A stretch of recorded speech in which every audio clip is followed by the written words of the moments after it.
Now that I've completed the burn-in before the first use of my new Louisiana Grill Founders Legacy 1200, I am going to cook a reverse seared ribeye because I'd like to use the sear function, the sear station function of this new smoker grill. So I am going to fire this up, get it going to about 225 degrees, and then I'll throw the steaks on. They're bone-in, about, I want to say, 1.5 to 2 inch thick bone-in ribeyes that I bought earlier today. I'm going to throw them on to smoke for an hour, get it to a roughly 110, 115 internal temperature. I'll use the Louisiana Grill probes to check that. And after that, I am going to put them over the sear station with some compound butter that I made. That is just unsalted butter with rosemary, garlic, salt, and pepper mixed together, formed into a log in the fridge, and then I will cut off some pieces and put it over the steak as it's cooking. And then when I'm letting it rest, I will put some more slices of that compound butter on to just kind of melt over the top. So let's get started. I'm going to start over here by opening up my outlet, come back here and grab, sorry about that, let's come around. I'm going to grab the cord, and we are going to plug this in. All right, so it says to start this up with the grill closed, the lid closed. So you can see inside here, never been used, just the initial burn-in. So we'll close that up, come down here, open this. I'm going to turn it on by hitting the power button that's underneath here. You can kind of see it through there, actually. I'm going to hit that. And now we have the power button here. So I'm going to hit that. And, you know, probably should have let it cool down a little further, but because I just did the burn-in, I'm running out of time because I need to make the family some dinner. And it's still a little hot inside, but it finished the cool down, the shutdown cycle. So it shouldn't take as long to power back up. So I'm gonna let it go to the 350 and then I'll drop it to the 225. Not sure if you're supposed to do that or not. Actually, I don't think you have to. So I'm gonna hit this button to bring the temp, and I'm gonna lower it using this to 225. Hopefully I'm doing it right and wasn't supposed to wait to get to the top. All right, 225. I'm gonna hit this button again to confirm it. And now hopefully we'll get it to 225. We'll let it settle a little bit. I'll plug in the probes, season up some steaks, and get them on here. Okay, I'm gonna make some reverse seared ribeyes. Got two nice ribeyes from the local Whole Foods that I'm gonna cook up for the family today on my new Louisiana Grill Founders Legacy 1200. So I'm having a little bit of trouble getting this other one. All right, so pretty nice size here. And I'm gonna hit it with some coffee rub and some beef rub while we are waiting for the grill to heat up. I like to be pretty liberal when I'm doing these steaks, more than I would use on some other dishes. So I'm just gonna pat it in a little bit here. I'm gonna do the sides with both. Now obviously, there is a bunch falling off. We'll get some of that mopped up with the other side of the steak. I'm gonna put that back there so it can, like I said, get some of it from the other side of the steak.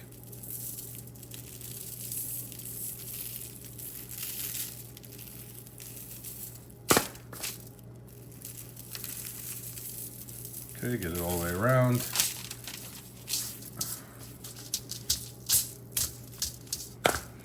I'm gonna flip it over. And add some more coffee rub here. And some beef rub. All right. pat it down a little bit. Now I'm gonna let this sit while the grill is finishing, but I do have these meat probes from Louisiana Grills. I've washed them already. Important to make sure that the wires don't kink, but I am going to do my best to get this probe right towards the middle of the piece of meat so that we can use the function of the grill that keeps an eye on the temperature for you. So it's right about there now. Hopefully that is the way to use these. And then we're gonna do the other one right here, and then we'll come back in a little bit when I'm ready to throw it on the grill. Okay, so I have the 2 ribeyes here ready to go on the Louisiana grill. So I'm just gonna, we're at about 228 degrees actual. I wanted it at 225. Of course, it's gonna fluctuate a bit, so I'm gonna open it up. I'm gonna take the ribeye, place it right on the grill. Do the same with the other one. All right, now what I'm gonna do is I am going to take those probes that we put in earlier, and I'm gonna close the grill, make sure I know which one is which here. So I'm gonna come over here, and I'm gonna plug this in underneath to probe 1 for the left one, and then probe 2 for the right one. All right, and now, as you can see here, it now has probe 1 and probe 2 no longer saying no probe. So it's saying both pieces of meat are about 44 degrees Fahrenheit right now. I'm gonna put this on, I'm gonna leave this on for about an hour, hopefully get those to about 110, 115, as I mentioned before. And then we're gonna turn this up and put it over the sear station and reverse sear them. So I'll be back in about an hour. All right, the steaks have been on for a little less than the hour than I thought. Probably about 45 minutes. You can see one's at 114, one's at 113. We are going to prep it over here. So this is the compound butter I mentioned before. I'm also gonna just check the temperature using my Thermapen here to make sure that the grill does what it says. And I'm also gonna show the light function here. So I'm gonna open this right now. See the steaks in there. I'm gonna press this button right here to turn on the light. You see it turns on that nice handy light. So I'm just gonna stick this in right about there. And it's actually significantly hotter than the Louisiana probe, but it might be placement on my part. So what I'm gonna do now is I am going to hand this over to my daughter. I'm actually gonna turn on this light to make it a little easier to see. But over here, I'm gonna cut off some pieces of this compound butter that I made. Come on over here, babe. So this compound butter, as I mentioned before, was unsalted butter, rosemary, garlic, salt, and pepper. Formed it into a log so that we can use it here. So I'm just gonna cut off some rounds of it to be able to put onto the steak as it's cooking.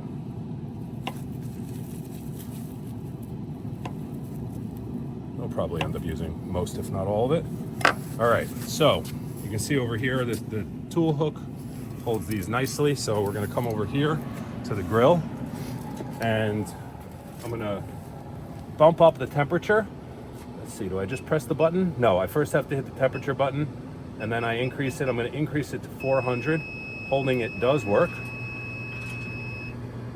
And when I get it to 400, I'm gonna hit this button again. Now, I'm gonna come on over here and show, I'm gonna open up the sear plate to let the fire come through.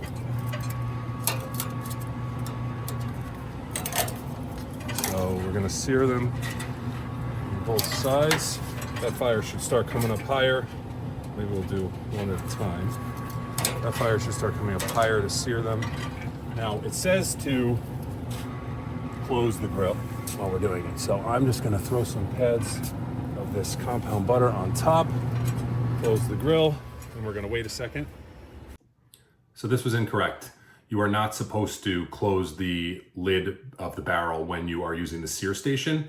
The manual says that you are supposed to do that. However, the FAQs on their website say you are supposed to sear with the lid open, which makes more sense.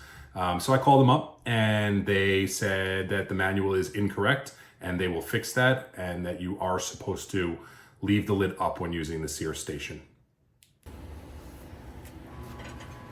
And what it should be doing now is sending those flames through the sear station to get a nice sear on the side of that steak.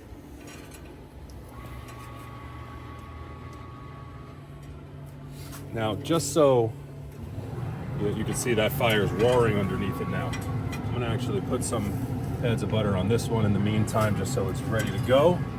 And you can see that it's roaring up nicely underneath that. So again, we're gonna keep it closed and we'll come on back in a minute. All right, let's check on this piece of steak. You can see that sear's really going nicely. Butter's sitting on top. They say to do about 2 to 3 minutes per side to get that flame, get it nice and charred, but I'm not gonna overcook it, hopefully. Nope, that was too low, sorry. So what I'm actually gonna do, since I have 2 steaks, is after another minute or so, I'm gonna just move this one over and put this one on. Let the butter continue to cook on there, and then we'll flip it over. You can hear the pellets moving faster now because we've turned up the temperature.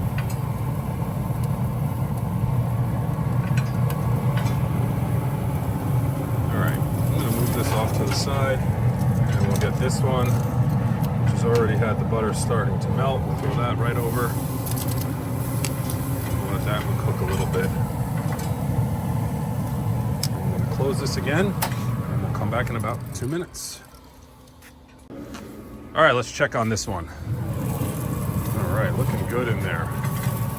So again, I'm gonna grab my tongs, and maybe I'll move this around a little bit.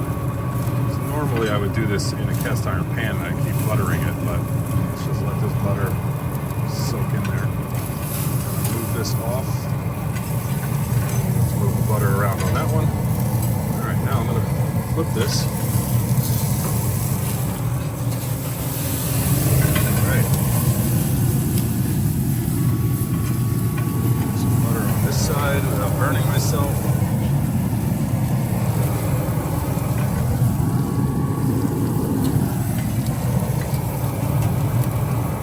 I got a pretty nice sear, it looks like, over there.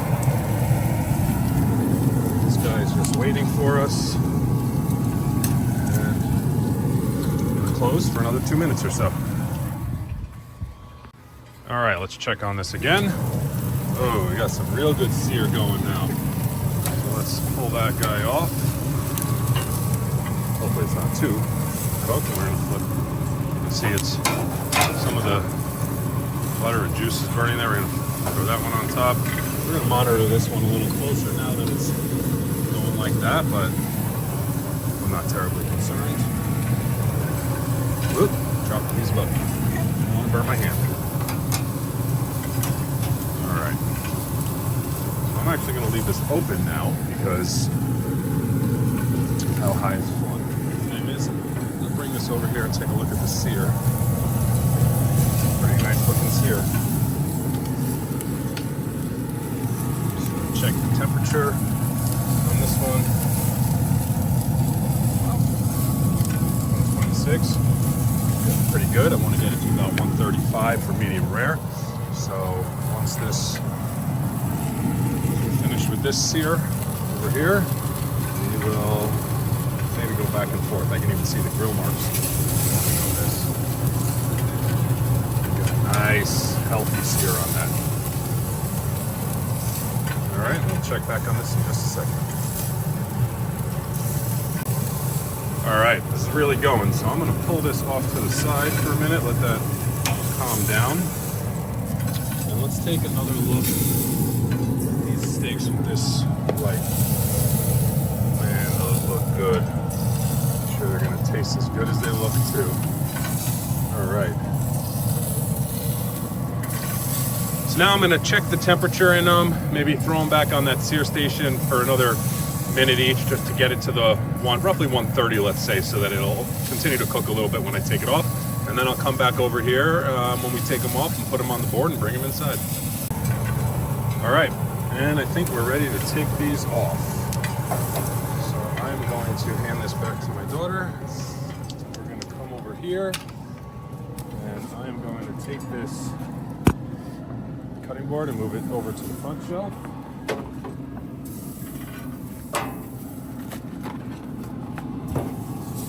All right, so I'm going to take these off.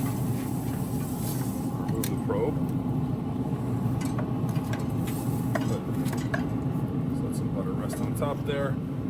One butter pad short of what I would have liked, but that's okay. All right.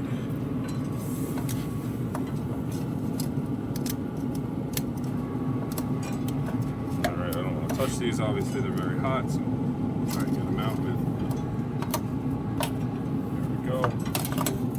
Didn't mean to drop those on the floor. I want to try and keep those nice and safe. All right, so I'm going to close the sear station back up. I'm going to close this. I'm going to turn off the light by pressing the light button again. I'm going to close this.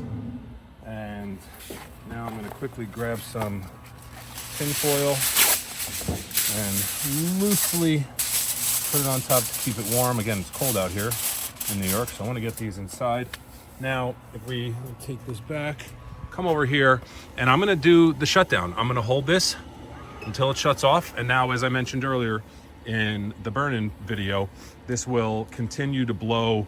The fan will blow the smoke away from the hopper so that we don't get burned back and have the fire come back into the hopper and cause a big fire that nobody wants. All right, we'll bring this back inside and we'll wait a little bit, let the steaks rest, and cut into them. All right, let's cut into this second steak now. I'm gonna cut it off the bone. First one looked nice. Let's see how the second one looks. All right. Okay. Hopefully this is nice and pink in the inside. Got a nice little pink. Looks a little darker on camera, but it's actually pretty pink on the inside and nice and juicy. So this looks delicious. Thanks for following along as I cook this reverse seared ribeye for the first cook on my new Louisiana Grills Founders Legacy 1200.